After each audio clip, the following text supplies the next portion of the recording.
banyak orang yang melangit ilmunya, ya, tapi dari sisi kepribadian tidak mencerminkan keulamaan.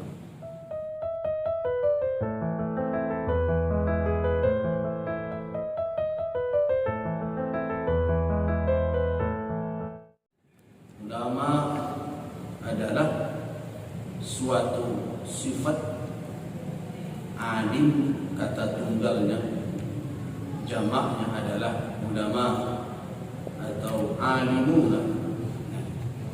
Itu dilekatkan kepada seseorang bukan karena keberadaannya di lembaga, tetapi karena ada syarat keulamaan ini ada dua. Yang pertama syurut ilmiah, syarat keilmuan. Yang kedua adalah syurut syakhsiyah, syarat Hey there, subscribe to my channel and also press this bell icon. Tapi dari sisi kepribadian tidak mencerminkan keulamaan. Ya, pada hakikatnya tidak patut menyandang panggilan alim tersebut. Terlepaslah di dalam tradisi kita menyebutnya dengan panggilan beragam. Ada ustaz, ya, ada buya, ada gelaran-gelaran malim, khatib, qadi, berbagai macam. Yang semua itu adalah gelaran-gelaran yang berbasis kepada keilmuan. Nah, tapi kalau hakikatnya tidak ada pada orang tersebut, yaitu namanya ismun ala ghairi musamma, namanya nama yang tidak patut disandangkan kepada yang dinamai. Nah, tentu hari demi hari beban itu akan semakin berat. Nah, karena itu saya mencoba menganalisa kenapa gelar syekh yang dahulu populer di ranah Minang bergeser menjadi gelar buya. Dan kemudian populer lagi gelar ustaz. Dan saya tahu pada zaman itu gelar ustaz juga sudah muncul. Tetapi ulama kita memilih gelar buya sebagai panggilan yang populer di ranah Minang.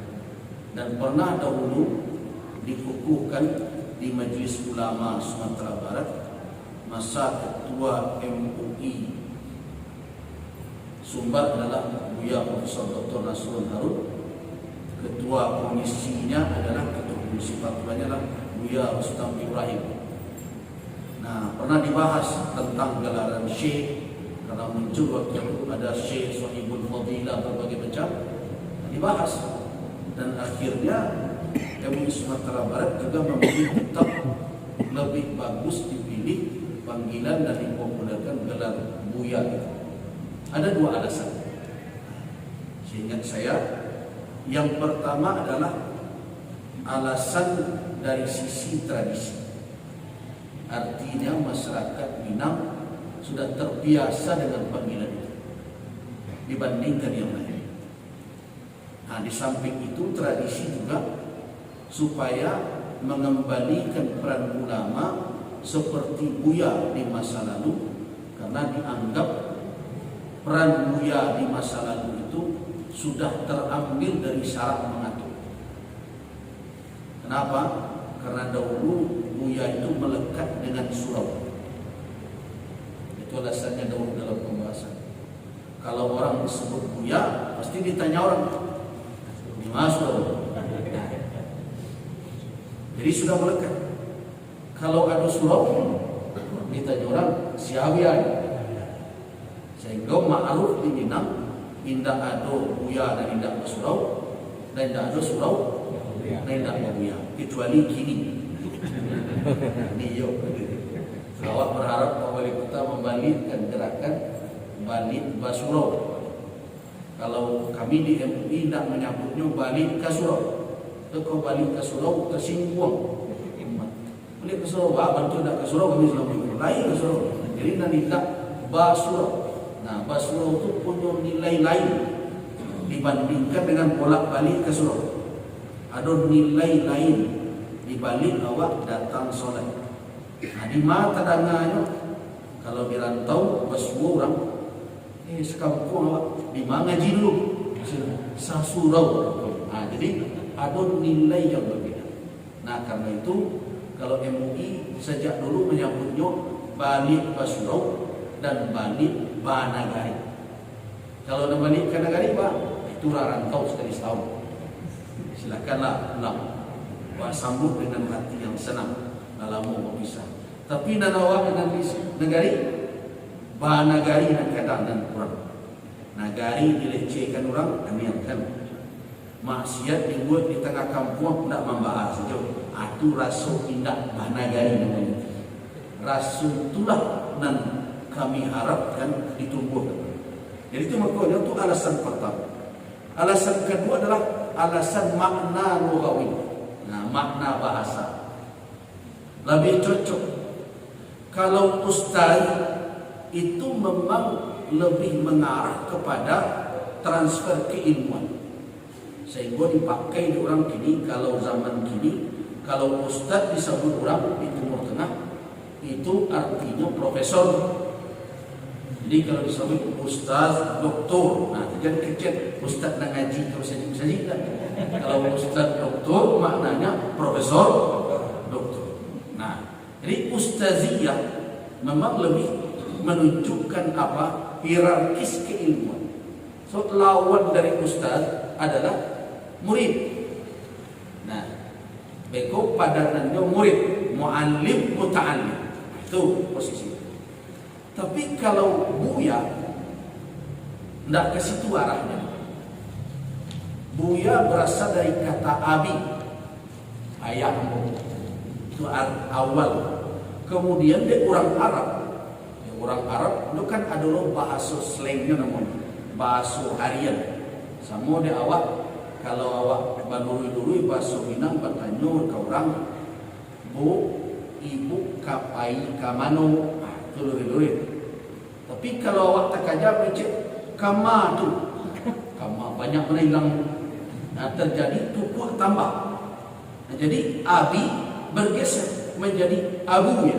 Nah, biasanya itu juga ada namanya panggilan yang sifatnya adalah kemanjaan. Nah, dimanju, ya bu ya. Nah, kadang mau pakai ke anak-anak nak kita begitu bu ya.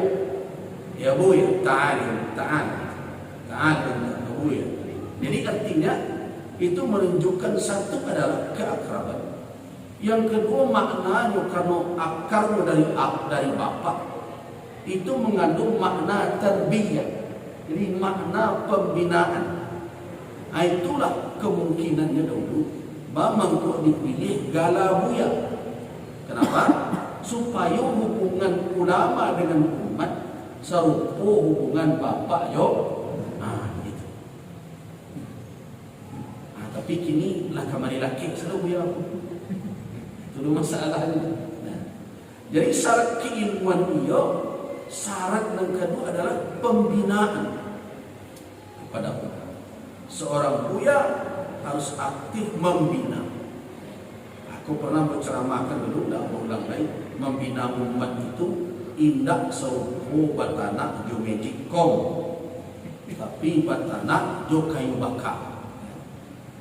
Kalau batanak jo magic kom, basura balik, masukkan isi air, tutup colokkan listrik. Kau kamalala ibu kau ke pasar, kau kamotar sahaja, nyo masak suram. Kalau bayi itu membina umat, sanang ulama. Begitu sekali ceramah dicolokkan, besok jadi orang saleh sedulurkan. Nah, jadi seorang buya yang tugasnya membina bukan hanya menceramahi, bukan hanya sekedar menyampaikan pesan keilmuan, seperti orang batanak kayu api. Kan itu ibu-ibu tak tahu mau naik ini masih berpengalaman tak beranak batanak kayu api. Batanak kayu api kau biasanya kayunya berpilih. Tak mau sembarang kayu. kayu basah dah itu tapi dia asuk semua bumbu. Nah, kalau basah dikariang dulu. Sudah dikariangkan, disediakan, bacari dulu dari kami pemancing. Akhirnya tanah step.